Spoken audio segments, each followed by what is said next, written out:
Pernahkah kamu merasa bahwa hidup ini seperti berjalan di jalur yang sudah ditentukan?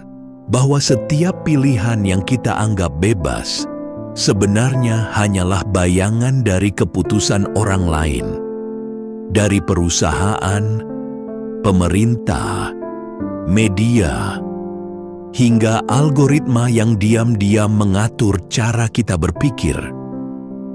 Apa arti kebebasan jika setiap langkah kita dipengaruhi, bahkan tanpa kita sadari?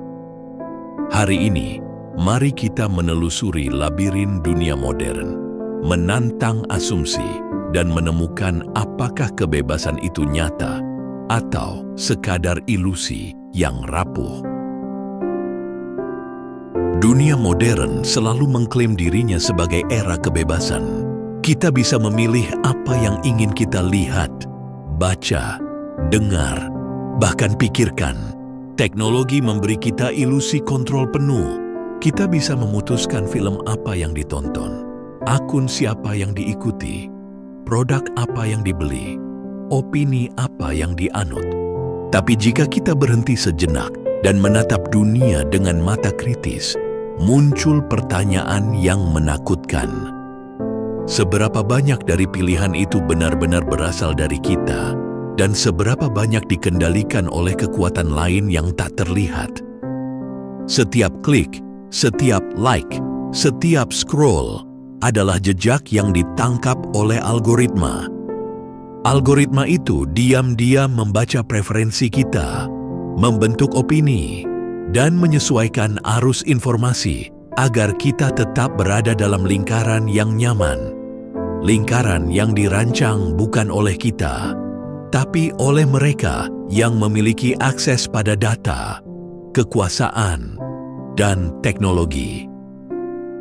Kita merasa bebas, padahal kita hanyalah boneka yang menari sesuai musik yang disetel oleh orang lain. Fenomena ini bukan hal baru. Sejak lama, manusia telah hidup dalam struktur sosial yang membatasi pikiran dan tindakan. Plato menulis tentang gua, di mana manusia melihat bayangan dan percaya itu adalah realitas. Dunia modern hanyalah gua versi baru. Bayangan kini datang dalam bentuk notifikasi, headline, trending topic, dan viral konten. Realitas yang kita anggap bebas sebenarnya dibentuk oleh tangan yang tak terlihat. Mari kita bawa ini lebih dekat ke kehidupan sehari-hari. Saat pagi hari, kita bangun dan memeriksa ponsel. Notifikasi muncul satu persatu.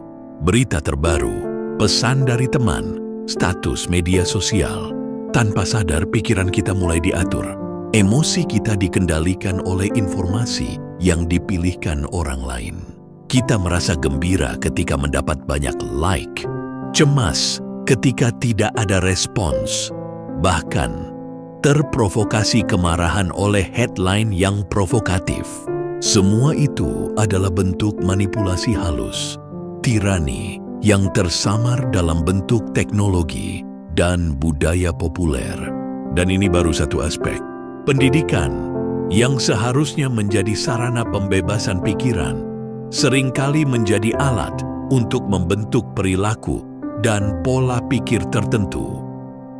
Dari kecil, kita diajarkan untuk menghormati otoritas, mengikuti aturan, dan berpikir dalam kerangka yang sudah ditentukan.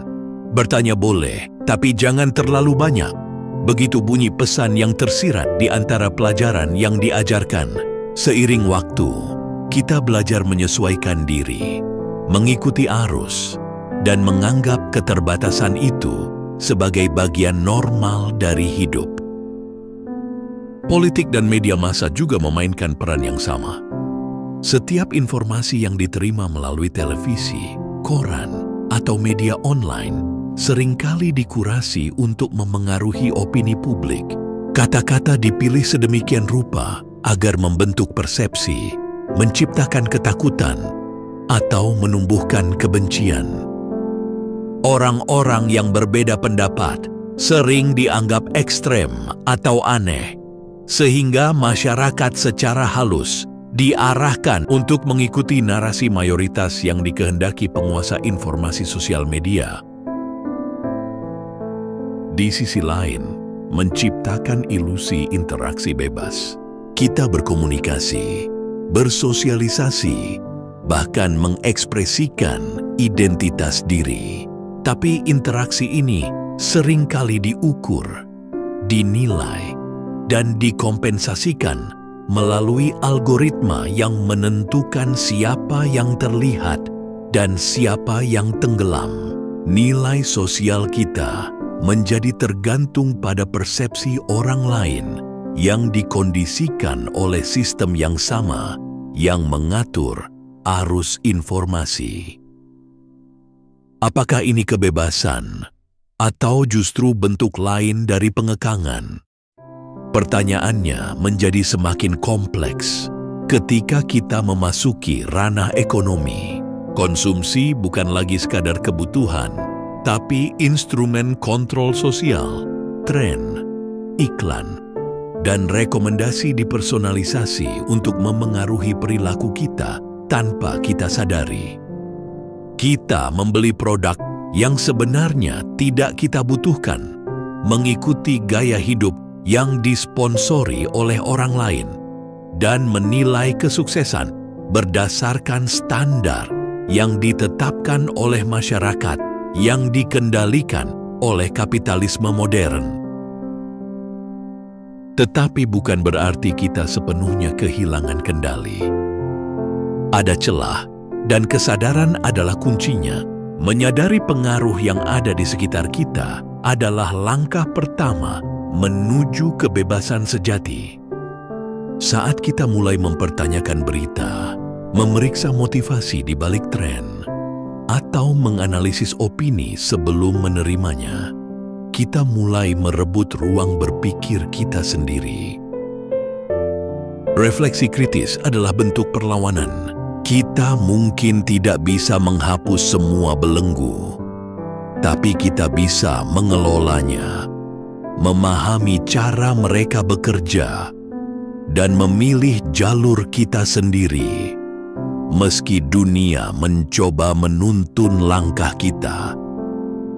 Disinilah satir menjadi alat yang ampuh, bukan sekadar untuk mengejek, tetapi untuk membuka mata. Humor yang cerdas dapat menyingkap absurditas dunia modern, membuat kita tersadar bahwa apa yang kita anggap normal seringkali dikondisikan. Ketika kita menertawakan kekacauan yang disusun oleh sistem, kita mendapatkan jarak emosional yang memungkinkan kita berpikir lebih jernih dan bebas dari pengaruh. Pertimbangkan juga dilema eksistensial. Apakah kita hidup untuk diri kita sendiri atau untuk memenuhi ekspektasi orang lain? Apakah ambisi yang kita kejar benar-benar keinginan kita atau sekadar pantulan dari standar sosial yang menuntut kita sukses dalam definisi yang bukan milik kita? Dunia modern mengajari kita untuk bergerak cepat, menilai cepat, dan puas dengan jawaban instan. Padahal pemikiran kritis memerlukan waktu, kesabaran, dan keberanian untuk menolak narasi yang nyaman, tapi menyesatkan. Kesadaran ini bukan tujuan akhir, tapi perjalanan.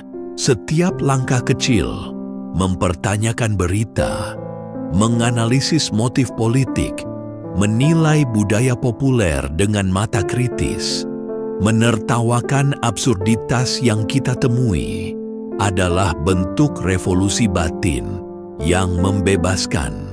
Dengan begitu, kebebasan bukan lagi tentang memiliki semua pilihan, melainkan tentang memiliki kesadaran dan kendali atas pilihan kita sendiri. Bayangkan dunia di mana setiap orang sadar akan pengaruh yang membentuk pikirannya. Apakah dunia itu akan kacau atau justru lebih damai karena orang berhenti mengikuti arus secara buta? Paradoksnya, kebebasan individual bisa menciptakan ketidaknyamanan sosial, tetapi ketidaknyamanan itu adalah tanda bahwa kita mulai berpikir sendiri. Dan berpikir sendiri sejatinya adalah bentuk pemberontakan yang paling murni. Hari ini dunia menuntut kecepatan. Besok mungkin dunia akan menuntut kesadaran. Dan kita, meski hanya manusia kecil di tengah arus yang besar, memiliki kekuatan untuk menatap tirani halus itu, tersenyum dan berkata, "Aku sadar, aku memilih meski jalannya penuh bayangan." Karena kebebasan yang hakiki bukan tentang menghapus semua belenggu, melainkan tentang menemukan ruang di mana pikiran kita tetap milik kita sendiri, meski dunia berusaha menuntun langkah kita ke arah lain. Ketika kamu menutup mata malam ini, tanyakan pada diri sendiri, apakah langkah-langkahmu hari ini benar-benar berasal dari dirimu? Ataukah kamu sekadar menari, mengikuti musik yang disetel oleh dunia? Kesadaran adalah lampu di tengah kegelapan. Meski kecil, ia cukup untuk menuntunmu menemukan jalan. Meski jalan itu sendiri penuh tantangan. Dunia boleh membisikkan apapun, tapi suara pikiranmu tetap milikmu, dan di sanalah letak kebebasan sejati. Jika video ini membuatmu berpikir ulang tentang kebebasan dan pengaruh di sekitarmu, tinggalkan komentar dengan pandangan atau pertanyaanmu, dan mari kita berdiskusi. Pemikiran kritis tumbuh ketika kita berani berbagi perspektif, bukan hanya menonton.